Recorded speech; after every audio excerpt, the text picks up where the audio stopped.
జాబిల్లి హాస్పిటల్కు పోలీసుల్ని తీసుకుని వస్తుంది.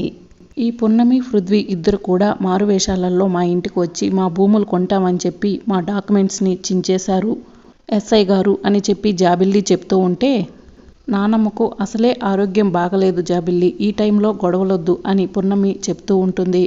అసలు గొడవ స్టార్ట్ చేసింది ఎవరు అని జాబిల్లి అడుగుతూ ఉంటే, ఎస్ఐ గారు, ఈ జాబిల్లి వైదికమ్మ అగ్నిదేవ్తో చేతులు కలిపి మా నానమ్మను కట్టుబట్టలతో ఇంట్లో నుంచి బయటికి గెంటేసింది అని చెప్పి పున్నమి చెప్తూ ఉంటుంది.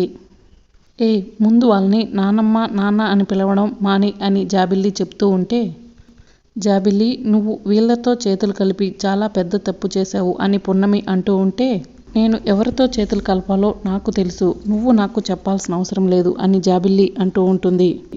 మరి రాబోయే ఎపిసోడ్లో పోలీసులు పున్నమిని అరెస్ట్ చేస్తారా తెలుసుకోవాలంటే మా ఛానల్ని సబ్స్క్రైబ్ చేసుకోండి.